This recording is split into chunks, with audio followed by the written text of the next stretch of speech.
Welcome to the Marvel Alliance podcast, where we cover anything and everything to do with the Marvel Universe. From the comics, TV, and movies, we will go from the Mojoverse to Earth 616 to Jersey City, New Jersey, in order to bring the Marvel Universe right to you.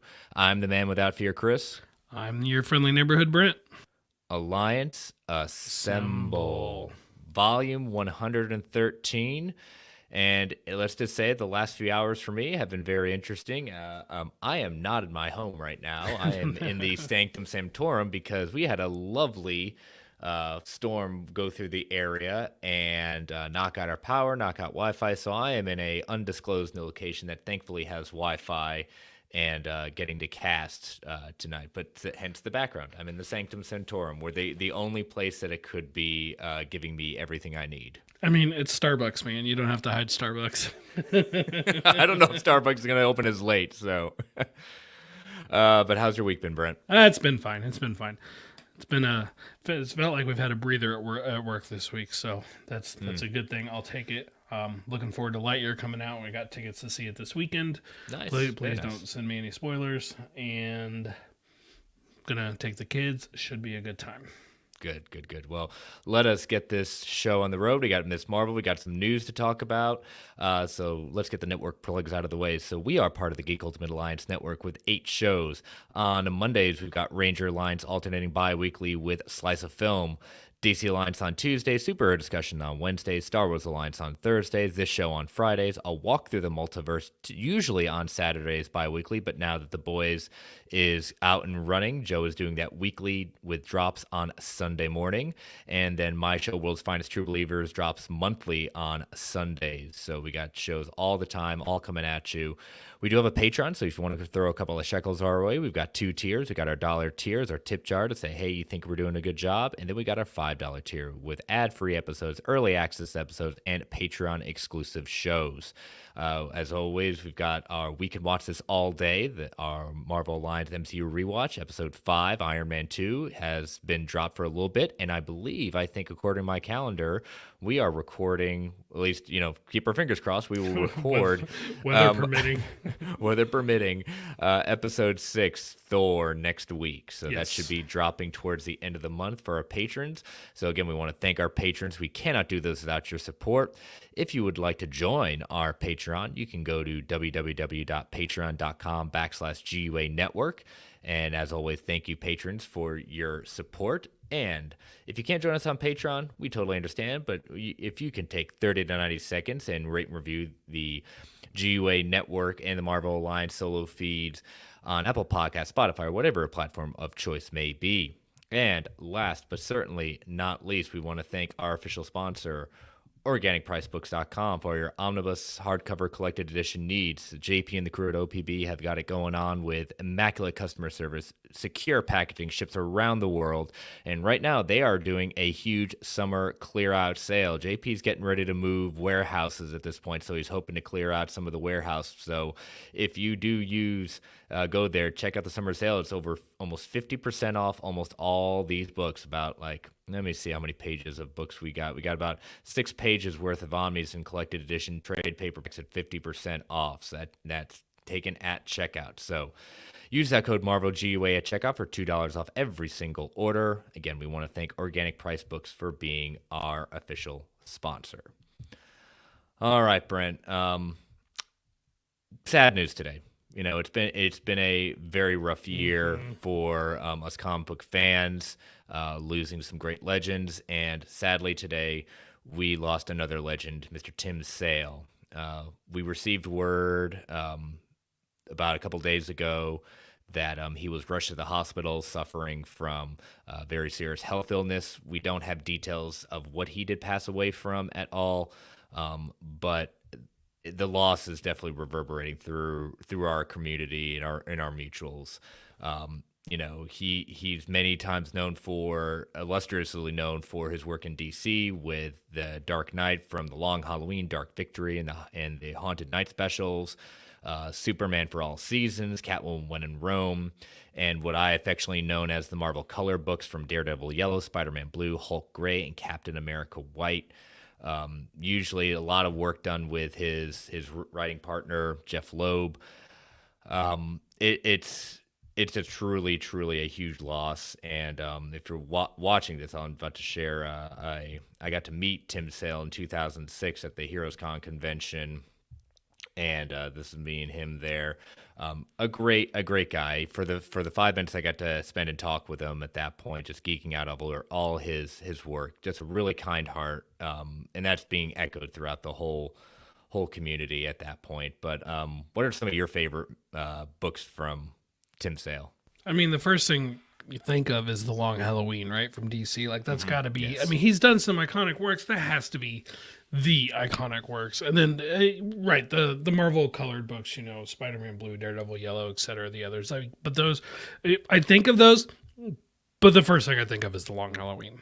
Yeah. I mean, hugely influential story. I mean, elements of it we've seen adapted in across multiple movies, really, and including most recently this year with the Batman. And that is, it is a huge loss. And I will admit, I had missed the story that he was even sick. I didn't even see that. So like, this just blew me away when I saw that today. Yeah, it is one of those just amazing works at that point. I mean, even with the Marvel, I would have to say with the color books, it was Spider-Man Blue that really tugs at your heartstrings, especially at the end with him Peter talking about his memories of Gwen, and then Daredevil Yellow talking about Karen Page. His art is just known for, I equate it on the same level as Darwin Cook, who he actually did collaborate with launching Superman Confidential. So Mr. Darwin Cook, you'll be missed. He was 66 years old. His partner also broke the news. And again, we want to wish, and our thoughts and prayers are with his family and friends. Leslie Ann Sales says Long Halloween for sure. So, but thank you all. And, as always, unfortunately, this is, I think, our third or fourth loss in so many months. It has been a rough quarter, if you will. Yeah. So, not an easy transition to make, but we will head into our main topic for tonight, which is Ms. Marvel Episode 2, Crushed. One thing I wanted to point out is a lot of back and forth, even though on the show it kind of makes a little light of it. Why, Kamala, her name, versus Kamala. And Kamala is a derivative of Kamal, meaning perfection, because in the comics, her parents knew that she would be their last child. Kamala is how you pronounce our sitting vice president at that point, and it's normally from Sanskrit origin, not Arabic, hence the different pronunciation. So that's why it is a different way of doing things. So non-spoiler thoughts, Brent, what did you think of episode 2?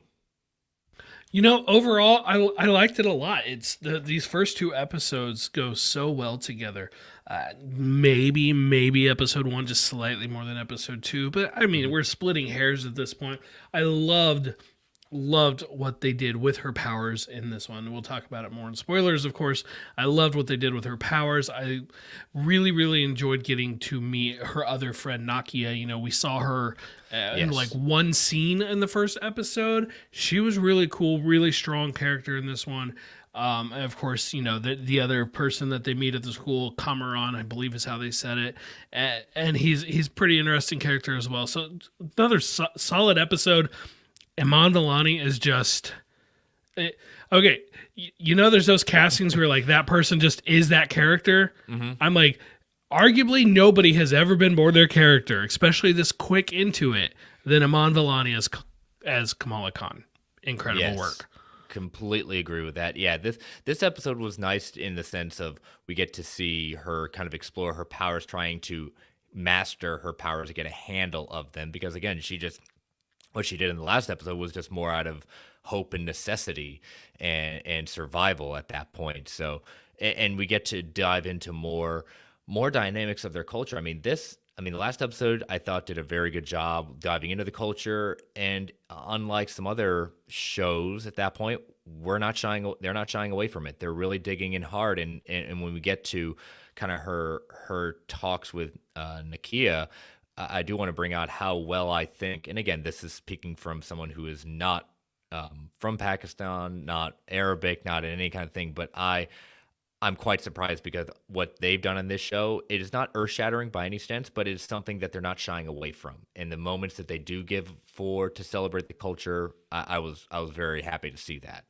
But any last non-spoiler thoughts before we head into our first ad break? No, let's go to the ad so we can talk spoilers. Yep. All right. So, as you know, listeners, these ads help keep the lights on in the Geek Ultimate Alliance Network. We don't get to choose what ads come on, and they can be a bit loud, so I'm going to give you a 3 count before they come on. 3, 2, 1. We'll be right back.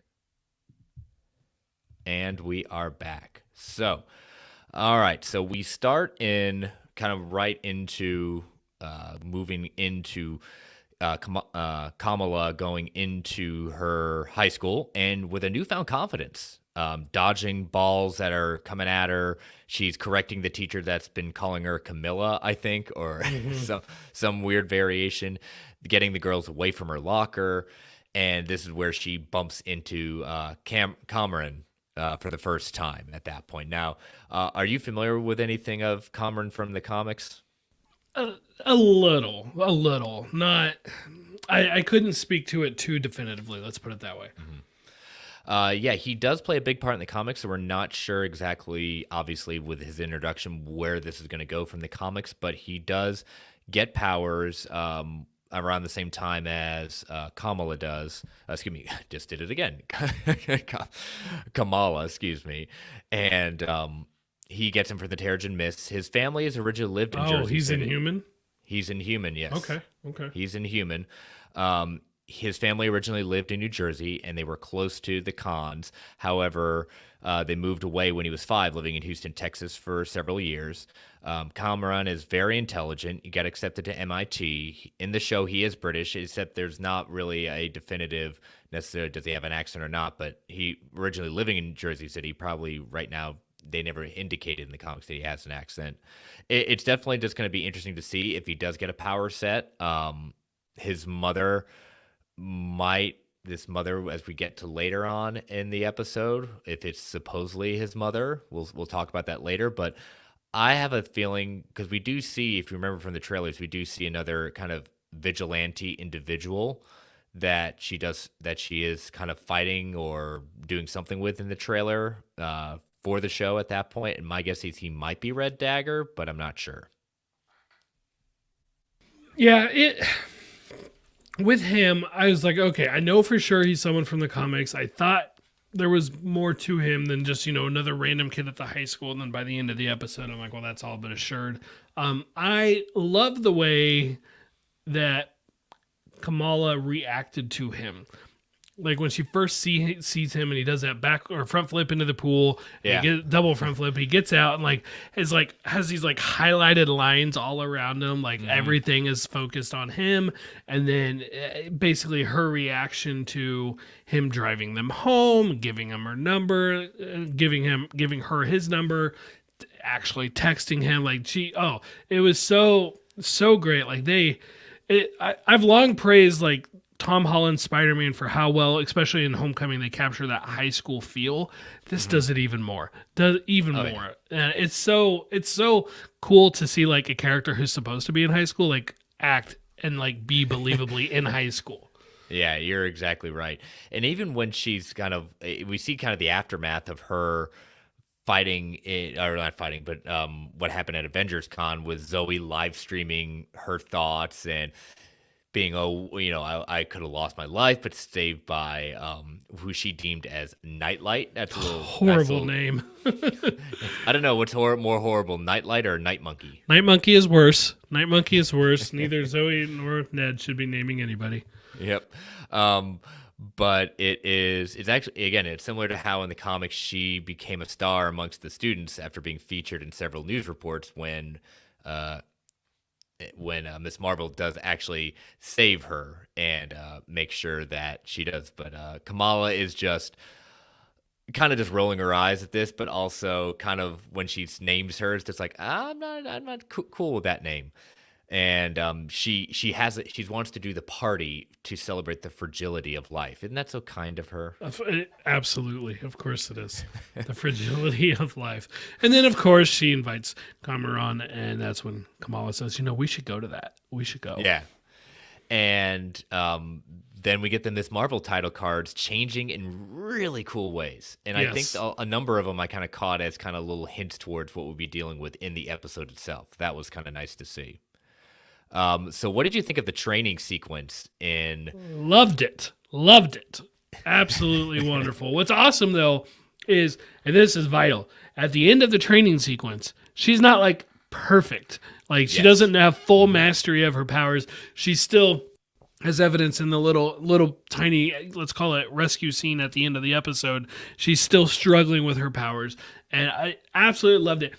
There was one or two wonky shots in the middle of it, like CGI-wise. Not on the platforms themselves. I mean, they look like what they're supposed to be, hard light, right?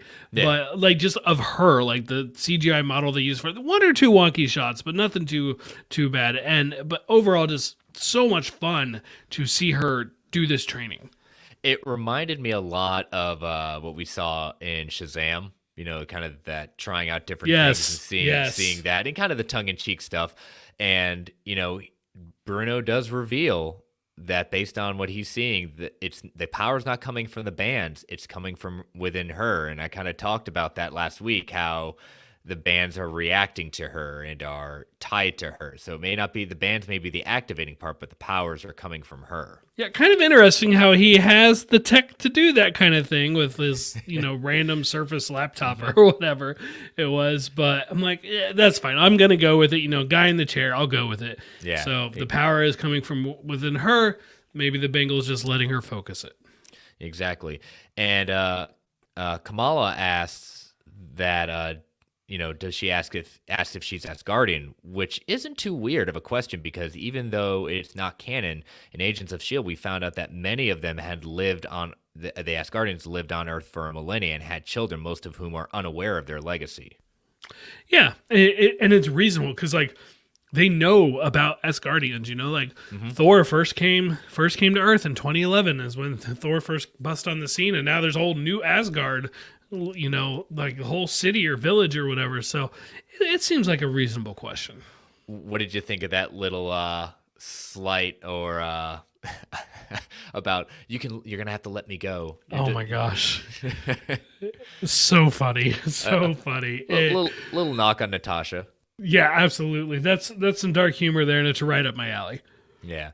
They also noticed the Bengal has some writing on it, but neither one of them can translate it at the time, nor can they really pinpoint the language. So who's going to translate it, the mom or the grandma? Well, we got to figure out who this person is at the end. I don't think it'll be that person to translate. Yeah. Well, maybe, I guess. You never know. But she's also wearing her green pilot jacket. More homaging to her hero Carol. And then a transition. This is where I really enjoyed a big part of the episode. Transition to Kamala and Nakia racing off to the mosque, and as they're going in, commenting how bad the restrooms are. They can't see Sheikh Abdullah from the partition. And this sequence, most of this entire sequence is pulled verbatim from the comics. And they're washing their faces, which is called wudu. It's a ritual of washing to purify yourself before entering the mosque, similar to how, if it were equated to Catholics who dip their fingers into holy water before entering the church. Okay. Men and women are partitioned to maintain modesty, so that is part of it. But what I really, really want to focus on is Nakia and Kamala talking about how, they're saying, their section is falling apart, and it's basically, and why the men get all the good view. It's also kind of hearkening back to her brother being the favorite and lets to do anything she wants, and she's kind of looked at as, she doesn't get to do anything, or feels like she doesn't get to do anything. Yeah, that scene, I thought, it was cool to see. It was cool that they just made it part of their everyday lives, right? It's just what they do. It's totally normal. I don't feel like they made a big deal out of it. But with Nakia, what really stuck out to me was it's a little bit later in the episode, but where she's talking to Kamala about basically being too light-skinned for some people and too ethnic looking for others. Yes. And that part I really, really appreciated that they put in there, because there's so many people, especially kids, who feel that way because they are too light skinned for this group and too dark skinned for that group. And I thought it was really, really cool that they included that in this. Yeah, the theme of identity is obviously within 2 episodes, but this will be this is the theme of the series, at least the series right now. And it comes to those comments that she's making. Like, she makes a comment to Nakia, as you said in that sequence, that she makes this look so easy. And Nakia says it wasn't easy for her, and brings up the time when she decided to wear her hijab and what it means to do that. She said, "So when I first put it on, I was hoping to shut some people up, but I kind of realized I don't need to prove anything to anybody. Like, when I put this on, I feel like me. I feel like I have a purpose." This is such a strong statement, just not coming from a woman, but coming from a Muslim woman. And like you said, a lot of people, regardless of whether you look like Nakia or anything like that, it's just one of those things that is just going to mean a lot to some people, and it actually inspires Kamala to feel like herself when she puts on the bangle. Yeah, and really that whole scene, when Kamala runs into the bathroom because she's trying to get control of her powers, like it's manifesting on her nose, it's manifesting on her hand a little bit. Travis and Kirkland talking about how it was sort of similar to Turning Red. I'm like, yeah, I could definitely see the Turning Red comparisons. Just a great scene though, all around. Yeah, it is. But outside the mosque, we'll kind of flash back at that point. Nakia sees that her shoes are stolen again, so I wonder if we're gonna 22 pairs of shoes. 22. Wonder if Kamala's gonna find that at that point. And so outside, she's trying to push for her Nakia to run for the board on the mosque, and she says, change is here, which is actually referring to what Nakia is running for, being a social activist. That's the slogan she uses too. So I like that little hearkening back too. But when she goes back home, what did you think about her mom, her apology, but also her mom letting her go to Zoe? What did you feel about that kind of quick turnaround? I kind of thought maybe it was her mom, like, believing the apology, like believing that Kamala really is sorry for what she did, believing that she is remorseful for what she did, and trying to meet her part way, just trying to, okay, I'm going to give you another chance, give you a little rope, but make sure when you come home, you use the front door this time. Yeah, definitely. And, again, she was friends with Zoe. And so she knows her mom, so that it's not like just some random party she's going to. So I think that made it a little bit easier for that. So, though, if her mom had seen what the party was really like, she was there for 3 seconds and she was technically drinking alcohol, right? So it's like, no, there's no way her mom would have been cool if she had known what the party was going to be. Very, very true. So she goes to the party, and the sequence, again, another sequence ripped directly from the first arc when she's given the drink and asked, is it what's in it? And she's, oh, just OJ, and then spits it out. Oh yeah, and a little bit of vodka. That's a direct pull. Yeah. S Bub's in the chat saying the kid who Kamala saves is the shoe thief. He's wearing Nakia's shoes when he's in the tower. Ah, that's a good catch. Yeah, that's pretty interesting. I've got to go back. I've got to go back and watch that. Good catch, S Bubs. Need to go look at that. Yeah. So as you talked about, Cameron is jumping into the pool.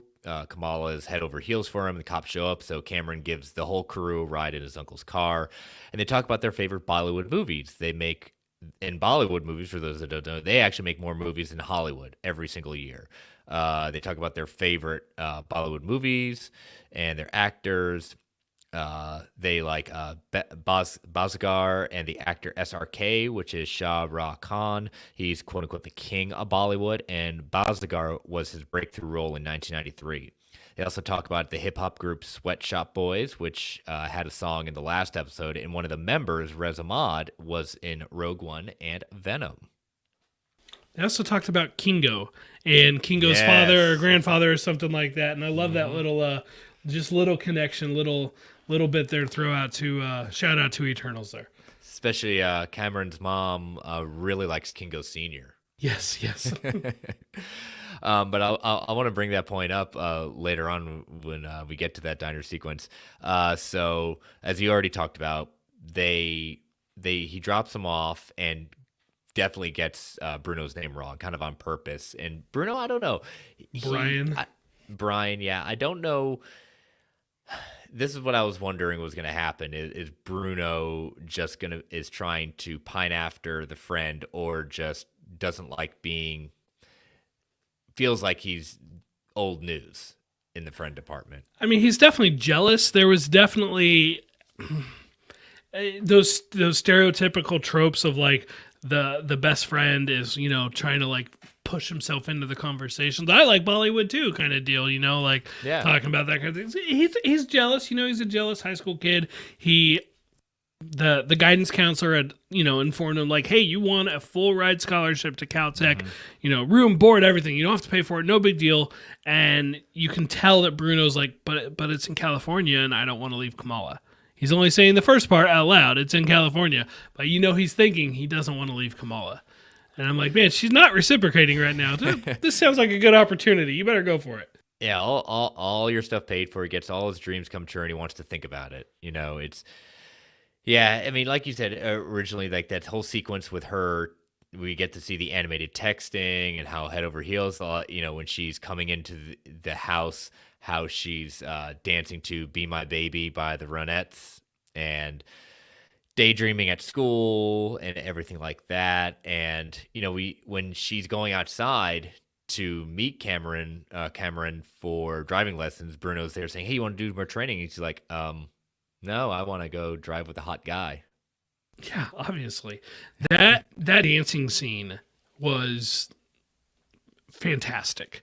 Just fantastic. Yeah. Like that feels like it's right on the edge of it could have been super, super cheesy, and they just went as far as they could with it without crossing into that point. I love the moment where she stops and mom's like, how was your day or whatever? How was the party at Zoe's? And she's just like magical. And then right back into the song.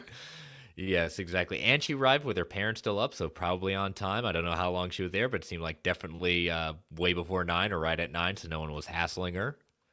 Yeah, coming right through the front door, like a good kid's supposed to, I guess. But yeah, when they're talking in the diner, like that, like you'd said, mentioning Kingo, but his line saying his mom really loves Kingo Sr., his mom is way too old to actually be his mom at that moment. I couldn't tell. Here's where I will admit to struggling with something, and I should have paid.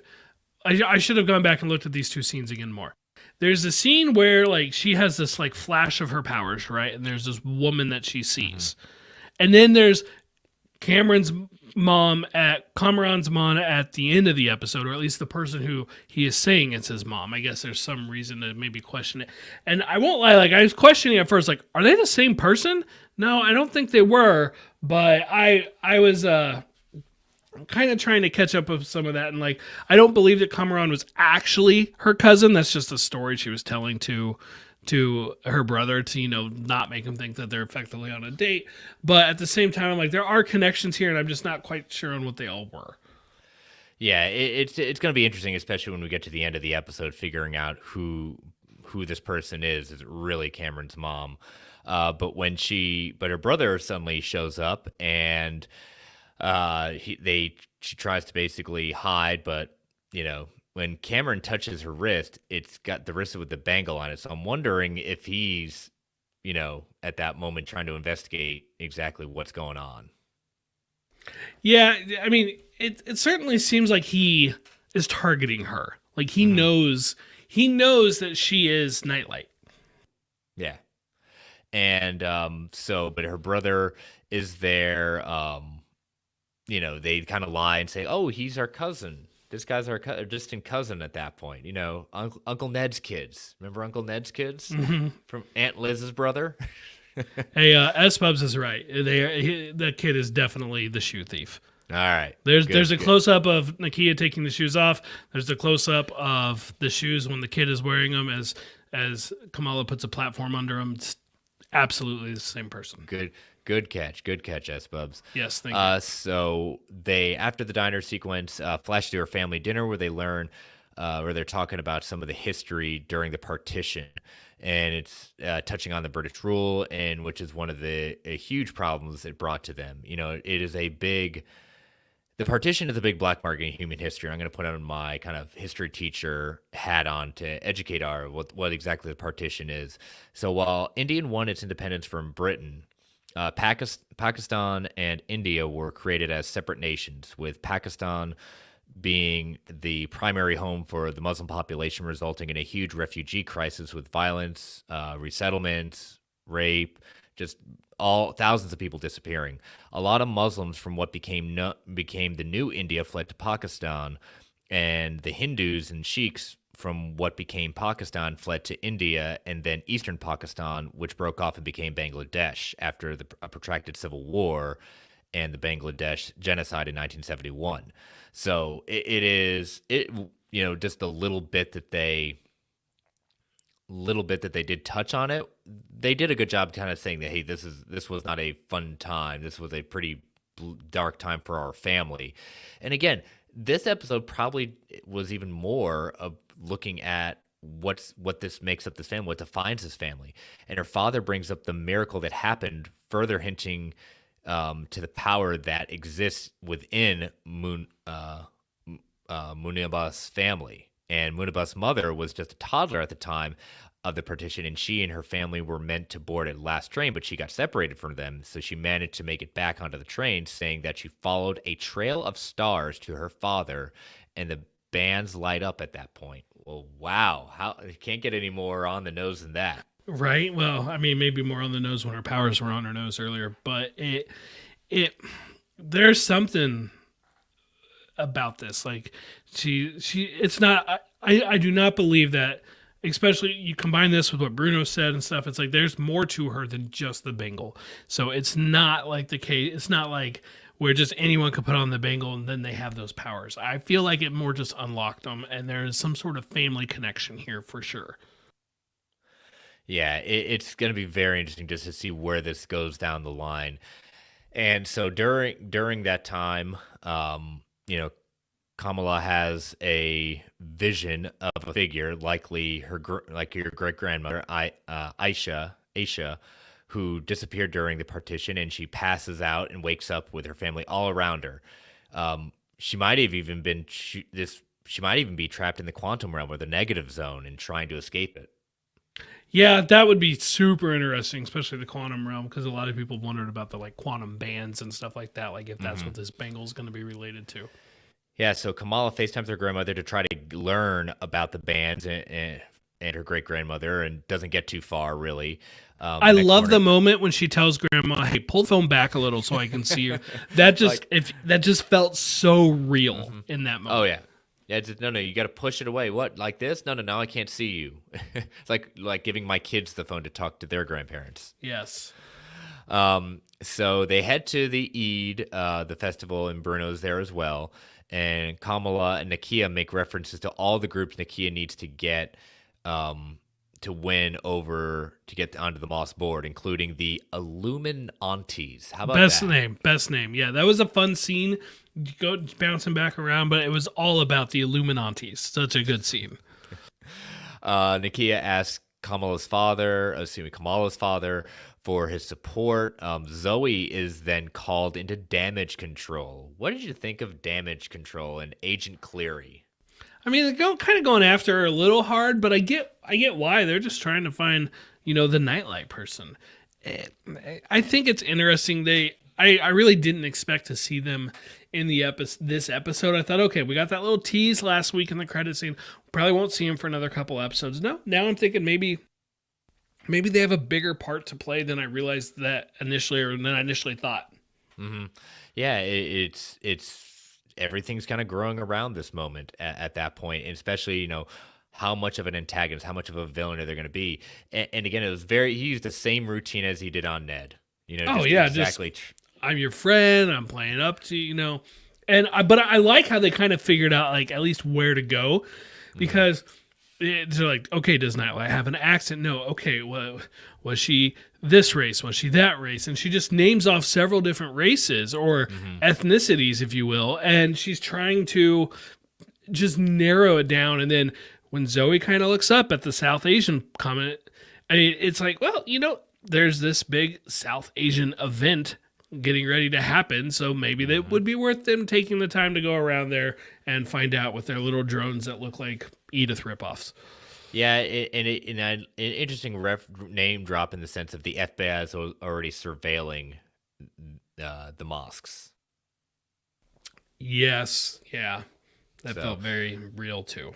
Yeah, that is an unfortunate kind of thing that it's hard to deny at that point, but it is something that I'm very, very surprised that they put that in there, but also at the same time, like you said, it's very real. It does happen like that. The flashback to the Eid, and they find out Aisha apparently had put a curse on everything she touched, with rumors of her killing people and running off with another man. And then we flash to our shoe thief, apparently taking a selfie at the top of the mosque, but falls and is hanging by the curtain crying out for help. And so who is going to come and save the day? Yeah, not a good plan. Not a good plan.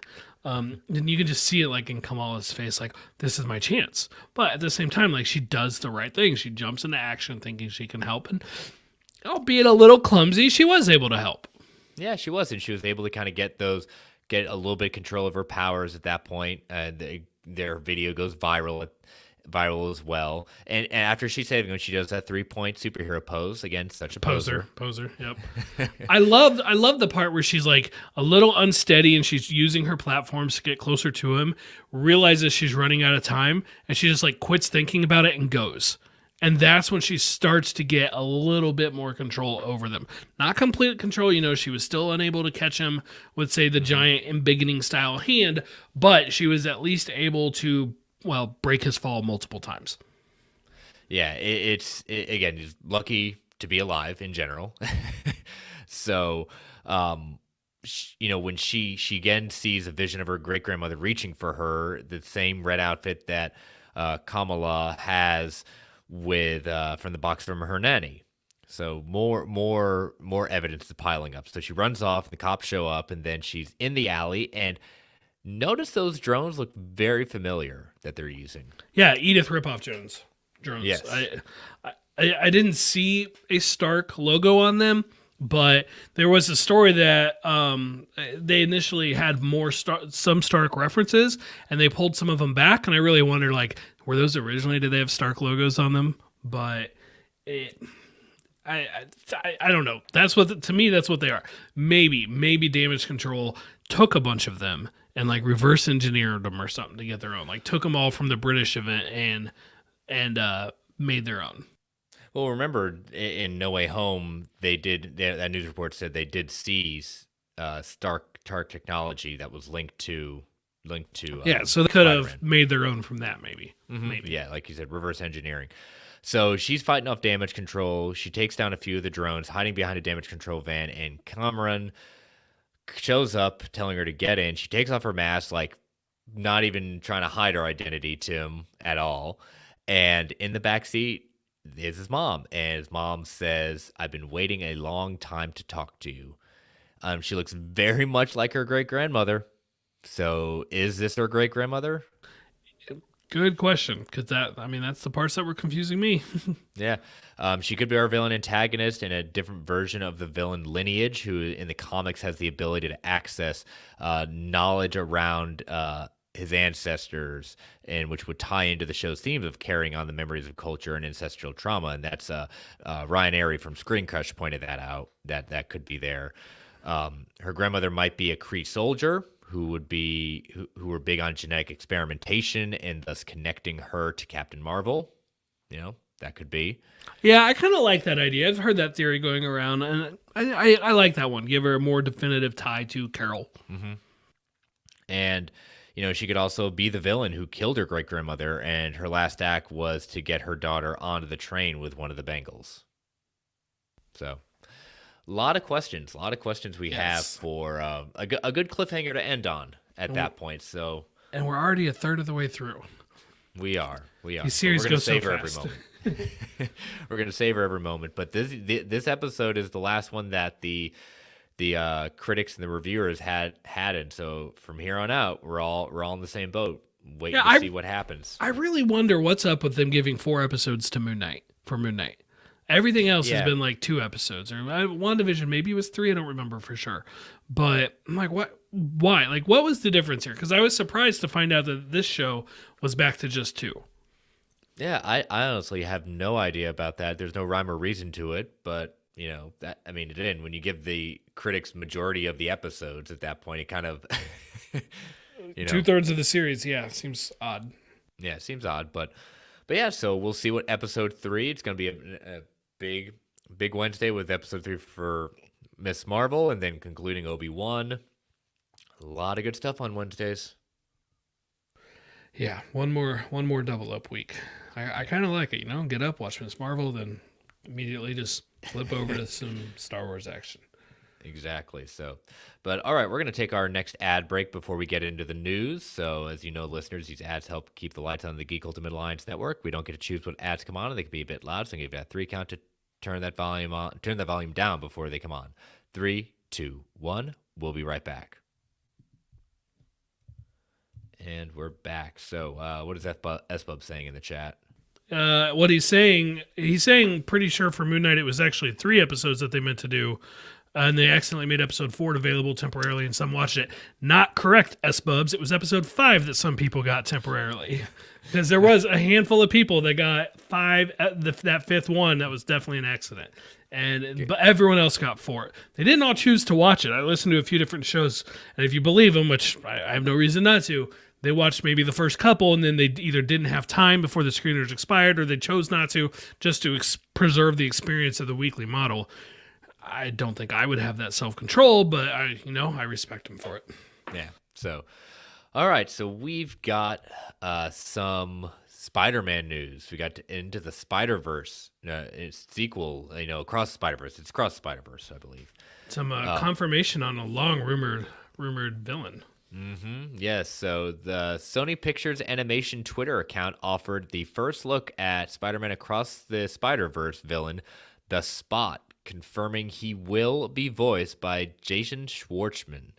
I know Jason Schwartzman from Rushmore, the great Wes Anderson film, and the post offered a description of the Spot, noting Spot's whole body is covered in interdimensional portals made to feel like living ink, and that can send him anywhere he wants to go. He can also make the portals appear out of thin air to transport objects and people at will.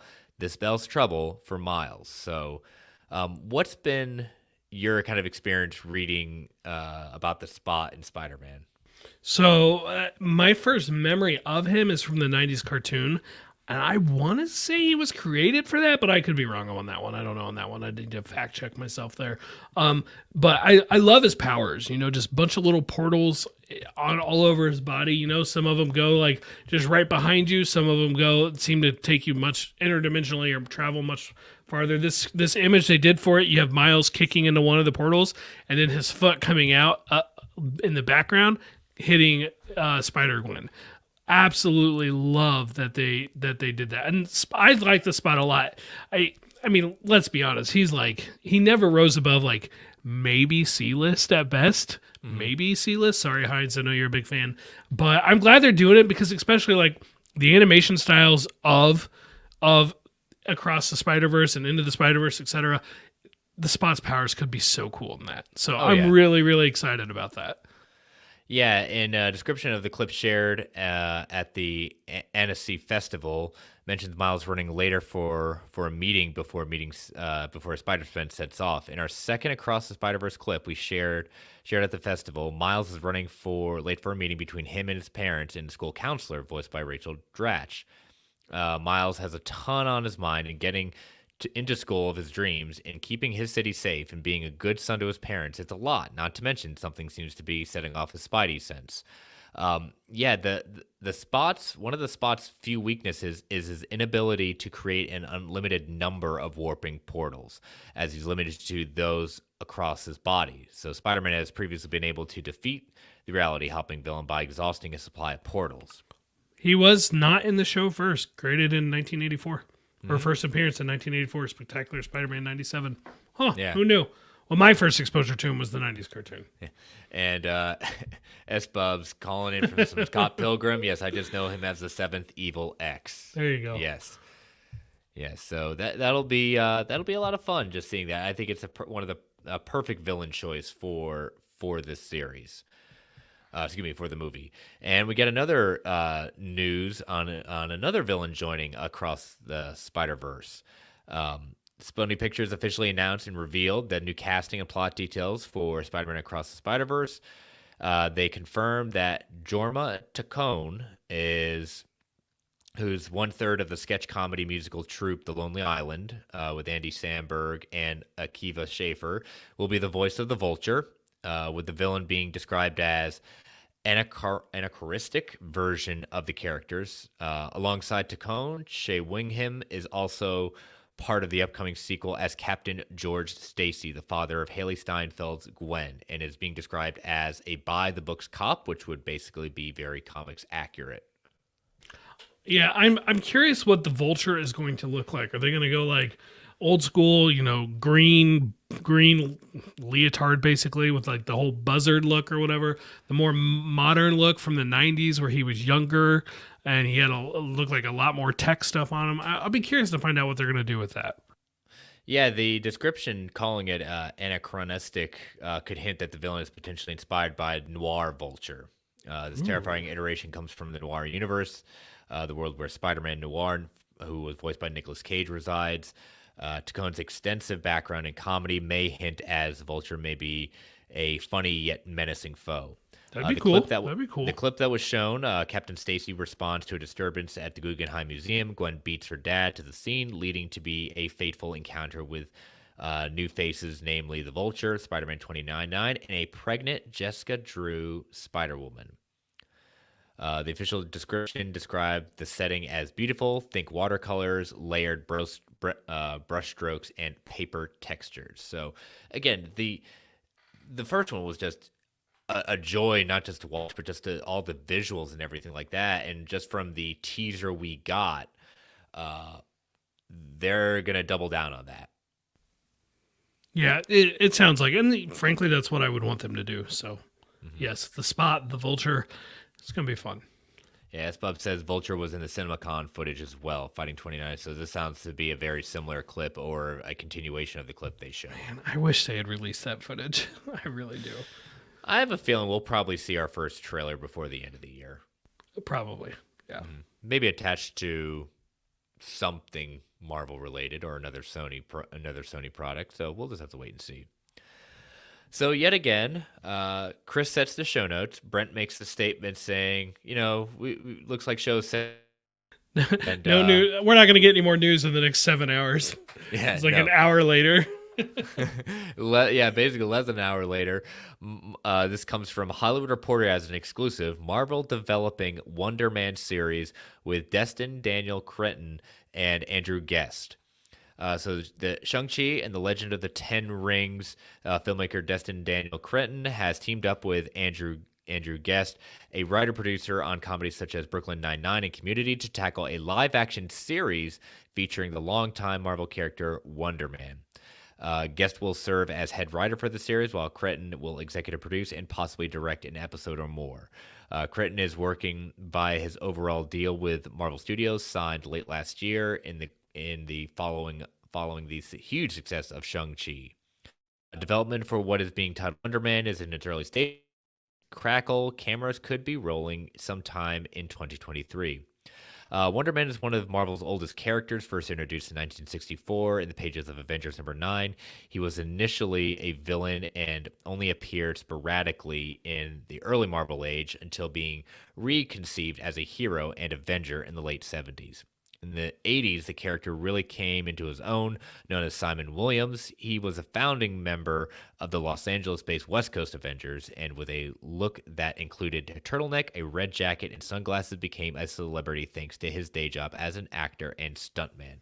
A lot of ties to Wanda and Vision. Oh my gosh, yes. I mean, in the comics, Vision's like brain patterns are modeled after Simon Williams. And then not to mention, Simon and Wanda have been a romantic pairing for a while, and kind of weird those two were together. I think around the same time that Vision took Wanda's brain patterns and made oh my gosh, I'm forgetting it. What was his robotic wife's name? Oh God, you're right. Yeah. The wife from the Tom King Vision series. I'm so mad now that I can't remember her name. That's gonna drive me nuts. But regardless, like so many ties in WandaVision, there was a reference to the Grim Reaper in one of the episodes. I think it was episode 2 that animate one of the animation opening songs. Like they went through the house and you see, and Grim Reaper is Simon's brother, and so I really wonder. Obviously, they're not going to do the brain pattern thing necessarily, unless they use that as a way to give some personality back to White Vision. I don't know. I feel like, though, this could be something. This could be an area that Vision pops up in just because of their comic history. Yeah. In addition to working on Wonder Man, Cretton is developing the sequel to Shang-Chi and will direct and executive produce a series of adaptation of Jean Lu Yang's graphic novel American Born Chinese for Disney Plus. Guest cut his teeth in comedy, as credits include such things as 30 Rock and Marry Me, but he comes with Marvel with experience. He was the consulting producer on Hawkeye, and so a lot of Marvel pedigree, a lot of Marvel success. This was not a character necessarily I saw coming, but man, I'm not going to get my fan casting of this, but gosh darn it, Nathan Fillion would have been perfect for this. Right, because he was going to have a cameo or something like that in Guardians 2 that ended up getting cut. Maybe they'll give him give him his wish and maybe have a cameo in this series that will be cut. Maybe. But all right, he had a cameo in Guardians 1, technically, but that's true. That's true. Not the same.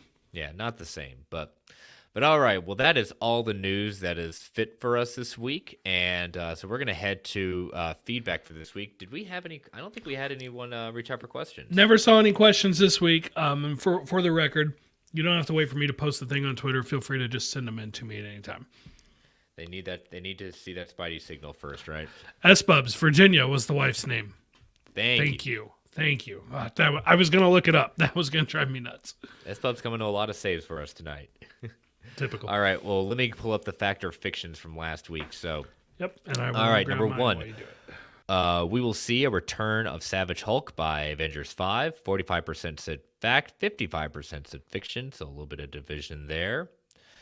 Number 2, Loki season 2 will start to directly deal with the threat of incursions that were set up in season 1 in Doctor Strange and the Multiverse of Madness. 75% said fact, 25% said fiction. And number 3, at the end of Thor: Love and Thunder, Jane will become a Valkyrie, relinquishing her title of the Mighty Thor. 35% said fact, 65% said fiction. So a lot of people want to see Mighty Thor and Jane continue on in after Thor: Love and Thunder. So I'm all on board for that. Well, that last one goes in perfectly to my first one. All right, well, hit me with it. Jane will appear as the Mighty Thor in an Avengers movie. I'll go fact on that one. That's an easy fact. My heart and head will like that idea. Yeah, it's fact for me as well. All right, number 2. That one was easy. No thought about it whatsoever. The Marvel Legends episode that leads into Ant-Man and the Wasp: Quantumania will include a Louise-style recap. I wanted so bad. I wanted it for the March to Endgame. I wanted Luis to talk about everything, and I know I'm convinced that exists somewhere that we have never seen yet. But yes, I would love to see Luis animated at that point and giving some sort of background before we get into it. That'd be awesome. Yes, head wants it, heart wants it. Fact. I'm gonna go fiction. I want it. Don't get me wrong. It's just I don't know if you've watched any of those. But they've all been very straightforward. Just here's basically a previously on the Infinity Saga, and so there's been nothing even remotely so far that makes me think they would be that quirky with it. But I really hope I'm wrong because I want it to be true. Yes, same here. All right, what's your last one? Last one.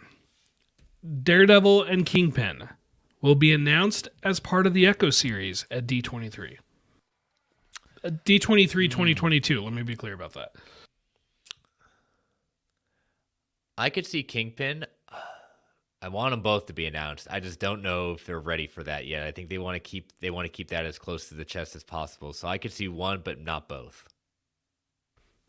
Okay, that wasn't one of the options. So you're a fiction then. I'm a fiction, yeah. I'm going fact on this one. Production has started. It's going to get harder and harder to keep it under wraps. It's most likely going to leak out ahead of time anyway. I do believe that we will at D23 we will see them both. Well, S-Bub's confirming it does exist. I've seen the super low quality footage of Luis's 10-year MCU recap. Oh, I would love to have that. S-Bubs, if you have that, yes, let's talk. Yes, let's talk. We won't put it on air, but Brent and I definitely want to see this. So our DMs are open. Please share if you still have that. All right, so I will post those on Sunday afternoon, and hopefully my power will be back by then. Or if not, we're in real trouble. All right, so let us head into it's on YouTube. Okay, we'll just have to dig around for it. Send me a link. Yeah. All right, so heading into Comic Book Corner, we're dealing with the aftermath of Annihilation, looking at Heralds of Galactus #1. So we're looking at a few Heralds with this one, the Stardust and Terrax. What did you think about this one, Brent? Meh. It was okay. It was functionally fine, I guess. Like the art I thought was fine. The writing I thought was fine. Ultimately, if I'm being honest, it just didn't grab me as a story. And I'm realizing I've never read this before. And so like I thought I'd read most, if not all, the Annihilation tie-ins, and maybe I had, but just this one, honestly, it just didn't grab me. Yeah, it almost kind of felt like a fifth week kind of thing, like saying, all right, we don't want to let go of Annihilation. We want to give them just a little bit of, because we didn't see exactly what happened to some of these, these heralds at that point and whether they were coming back or not. Terrax, it was kind of a open, it was kind of open and shut kind of thing. I did like the Stardust one just because of getting a little bit known about where Stardust comes from and the basically how willing Stardust is to basically do anything to become a Herald of Galactus again when betrayed and found a way away from Galactus, but keep coming back, right? Yeah. I mean, just don't stop. Yeah. But yeah, it was okay. There's nothing really special, unfortunately, to kind of go through this. I mean, the art was just okay as well. I will say during the Stardust section, there's a pretty good splash image of Galactus, so keeping that run going. Good Galactus artwork in this. But I mean, most of the artwork I just thought was fine, but that one page I thought was pretty cool looking. Yeah, Terrax actually basically splitting the planet in half was a interesting button to place at the end of that storyline. Yeah, like you do. Yeah. So, but all right. So we will read issue #2 next week, and Brent and I are continuing trying to figure out what we want to do for our next one. But we'll kind of talk about plans for Comic Book Club. Might be taking a little bit of a break as we kind of get into a little bit busier time for us. But we'll give you full details on that next week. Sounds good. All right, so that is again kind of a quick episode, but again, that's okay. We give you all the good stuff. I know there was a few news stories we left out this week, maybe in anticipation of a smaller news week. So we'll bring some of those castings into next week's show. But yeah, volume 113 in the books. So Brent, why don't you tell people how they can follow you? Sure, Brentech Prime on Twitter, same on TikTok. So go hang out in those places. Yeah, go hang out on Brent's TikTok. See which. It's more fun than Twitter is. It's more fun. I'm seeing that more day by day. I will die on that hill. Eventually, I'll get onto TikTok, but we'll should. See. But yeah, you can follow this show on Twitter at Marvel Podcast, and me on Twitter at Chris Balga. My other show, World's Finest True Believers, at Finest Believers. And as always, we want to thank one last thanking of our official sponsor, OrganicPriceBooks.com. Use that code MarvelGUA at checkout for $2 off every single order. Again, make sure to check out their 50% off sale at that point. So check those out as well. You can follow the Geek. You can email the show at marvelalliancepodcast@gmail.com. You can follow the Geek Ultimate Alliance Network on Twitter at GUA Pod Network. Feel free to tweet, email if you want to provide feedback, ask questions, fact or fictions. Continue to rate and review the podcast on Apple Podcasts, Spotify, whatever platform of choice may be. Thank you all for joining us live in the chat. Thank you all for listening. Stay safe out there, everyone. And as Stan the Man would say, Excelsior, true believers. We had a last-minute question from Eddie. Oh, we do. There. So I think we should do it before we do the other thing. Yeah, so we will do our question beginning our post-credits discussions. Eddie Casewell saying, will Thor, Love and Thunder have the biggest open weekend domestic of the year? I know Top Gun, Doctor Strange, Multiverse of Madness, and Jurassic World all had huge weekends. It's going to be interesting because of, it's kind of 4th of July weekend. It's 4th of July week. So since 4th of July falls on a Monday, so this will come out on the 7th. So I don't know. What do you feel about that, Brent? It's right now, knowing what I know today, I'm going to say no, it's not going to be the biggest. The biggest of the year is Doctor Strange Multiverse of Madness. It opened at 187 point something $1 million. I think it's possible, knowing what we know about this movie, Thor, Jane, The Guardians, Christian Bale, right? Like it is certainly set up to succeed. But yeah, it's you're right. It's the weekend after. If it was 4th of July weekend, I'd be a little almost more confident of it. But those end up being long weekends anyway. It is very, very plausible. I didn't see what Jurassic World opened up to, but I know it did well. Top Gun was huge. But 187. It also kind of hurts that Doctor Strange opens so high. But there's one indicator to me that makes me think no, it's not going to top Doctor Strange. And that is, I did not see a single report, maybe I just missed it, talking about how the pre-sales sold in comparison to other movies. Like when Doctor Strange pre-sales opened, like Fandango came out and said like they sold more than the Batman's pre-sales did, right? And so I didn't see anything like that for Thor, making me think they might be fine, but they were nothing to like, trumpet out in PR blast. Yeah, it's going to be tough. I'm not sure. Again, Multiverse of Madness had a lot of the hints of cameos, who was in it, who was not going to be in it, and this one's again going to be fun. I'm looking forward to it, but I don't see it overtaking Multiverse of Madness and as the biggest. So, but all right, well, with our post credits discussion tonight, we're going to look at some news that broke Friday night, like randomly Friday night. Yeah, why would you put this out on a Friday? I don't know. I was in the middle of watching the first episode of For All Mankind, and this broke. So the official @Spider-Man Movie Twitter account announced that Sony Pictures and Marvel Studios will be bringing an extended version of Spider-Man No Way Home back to theaters. The announcement was made via video by Tom Holland, Andrew Garfield, and Tobey Maguire joking around before confirming the movie would be making its way back to theaters in the United States and Canada on Friday, September 2nd, the start of Labor Day weekend. This extended cut is being advertised as the more fun stuff version and will include never-before-seen footage from the MCU threequel, as was rumored in February. What do you feel about that, Brent? I have talked before about how I'm not a huge fan of alternate cuts, and I think I'm finally starting to figure out what gets me about them. I don't like them when they are coming out to fix a perceived bad movie. Like, I think those are the ones I don't like. Far From Home, they put out like 4 extra minutes. They were cool, but they were never about fixing the movie, right? I think that's kind of the difference. And this is definitely not about fixing the movie. Let's be clear. This is making a run at getting to $2 billion. I think they're at 1.88, 1.89, something like that. So they're not trying to fix the movie. They want the $2 billion. Okay, fine.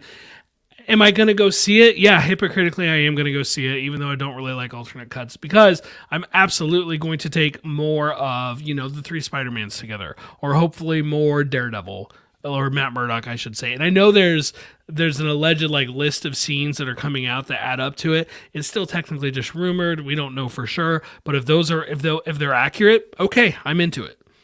Yeah, we both will be seeing it, and we'll cover it on the show. We'll make it a topic at that point. We're not going to re-review. Yeah, no, not a full review. But we'll definitely talk about our thoughts about it. But here's what I worry about. If it says never before seen footage, I truly want them to be that. And because, again, I have the movie, I have the deleted scenes that at least they put on there. So obviously it could be some of those, but I really would not want to just basically see I mean, again, I'm going to enjoy to see the movie, but if it's just those deleted scenes reintegrated into the movie, I'm going to be a little disappointed. One thing I don't like, and if what S-Bubs is saying, we go. Oh my. Yeah. Okay, so those scenes. Go ahead. Go ahead. Those scenes were the ones that were supposed to be on the Blu-ray. They were officially advertised and then removed when it actually released. So that list is almost 99% real. So here's the part I do have a problem with. Well, one, I totally understand why people are like, I have the movie at home. I've already bought the movie. I'm not going to go pay to see it in theaters again. This is where I remind everybody, like for me personally, I have an AMC A-list, 3 movies a week. It's not going to cost me anything extra other than, the price of popcorn if I even choose to buy it, because it don't always. So like for me, it's no big deal to go see it, but for people who don't have A-list, well, it's another $10, $12, $15 depending on your market. I totally get it. I don't like though that this is coming out after the Blu-ray came out for people. After people are buying, like myself, I bought it digitally. Now, if they add these to your digital copies, because like Blu-rays come with digital copies, I think. Right? Most Blu-rays come with it. So it's like, okay, so like I bought it on iTunes. If they add these special features into my iTunes file, which that kind of thing has happened before, okay. But if they don't, it's really gross. It's really gross to me that they did it this way. Yeah, especially if they're going to re-release now you can buy the more fun edition. I was like, oh, come on. I love my Steelbook. I love my 4K edition at that point. I that's one of my favorite copies I have of it. But it's going to be very interesting to see how they release this physically, digitally, or like you saying, will they? But again, people are saying, why are they doing this? Why are they doing this? Brent, why are they doing this? They want $2 billion. That's why they're doing it. They're so close, and they're so close without China. Absolutely ridiculous. Like if this movie would have easily sailed past $2 billion if this was a pre-corona release, because China box office was huge at that time. Obviously, I mean, not saying it's not huge now, it's just not huge for Hollywood movies. Should we mention what the 5 scenes probably are then? Yeah, I think what I got them here, the interrogation scene extended, Peter Day out at Midtown High, Undercroft montage, Happy's very good lawyer, and Spidey's hangout. Happy's very good lawyer is allegedly 1 minute and 35 seconds. Yep. Put Matt Murdock in that, and that'll be worth it to me. I'm pretty sure that's what they mean. I think gotta be right. I have seen pictures. Pictures of this scene. Yeah. Yes. So they're at currently $1.89 billion. So again, they're close. But remember, this is only releasing in the United States and Canada at first, and tickets will go on sale on August 9th for this. I do think they're going to need a wider release than that probably to get to $2 billion. Mm-hmm. But it's fine. I mean, it's a huge feather in their cap if they can pull it off. Why not? I think they ultimately will probably eventually this movie will get to $2 billion. Eventually it will. Obviously it didn't on the initial release, but eventually it will. And in the grand scheme of things, nobody ever says, well, it didn't do it on just the original release, so that doesn't count. No, all the re-releases count. That's why movies box office totals, even movies that came out 30 years ago, get updated because they get re-released for one thing or another.